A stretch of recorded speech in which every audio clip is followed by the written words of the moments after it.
बोलो ओंकारेश्वर भगवान की जय। जी ज्योतिर्लिंग के दर्शन के लिए आप लोग पधारे हैं। ये राम से 14 पीढ़ी पूर्व मांधाता राजा हुए हैं। शिव पुराण में उल्लेख है जिन्होंने मां से नहीं पिता से जन्म लिया था।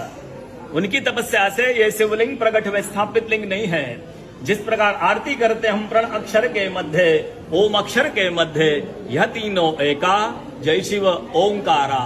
एक ही शिवलिंग में ब्रह्मा विष्णु महेश निराकार धरती से प्रकट हुए हैं। इसलिए अखंड दीप जो जल रहा प्राचीन समय से, एक ही दीपक में 3 बातियां लगातार जल रही है, ब्रह्मा विष्णु महेश की। इस पहाड़ी के ऊपर 7 किलोमीटर का परिक्रमा मार्ग है, वो भी ओम आकृति में है। जो पर्वत पे हम प्रभु के दर्शनों के लिए खड़े हैं, ये पर्वत स्वयं शिवलिंग की आकृति में है। चारों तरफ नर्मदा मैया जलहरी बनकर बह रही है।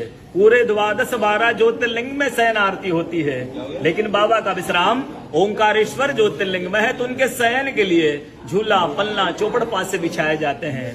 बाबा यहाँ विश्राम करके 3 बजे रात उठ करके महाकालेश्वर जाएंगे, वहां स्नान करेंगे। इसलिए वहां का भस्म आरती प्रसिद्ध है, यहाँ का शयन आरती प्रसिद्ध है। शिव पुराण में भी कथा आती है। महिलाएं 16 सोमवार व्रत करती है, उसमें भी कथा आती है। क्या कथा आती है? प्रतिदिन भोलेनाथ आते हैं, माँ के साथ विश्राम करके सुबह ब्रह्म मुहूर्त में उठकर चले जाते हैं। एक दिन जब भोले बाबा माँ के साथ पधारते हैं तो माँ पुजारी से पूछती, पुजारी हमें विश्राम के लिए जा रहे हैं, ये चौपड़ पास में किनकी जीत होगी? पुजारी बोलते कि आज ये भोले बाबा जीतेंगे। ऐसा बोलकर पुजारी घर चले जाते हैं।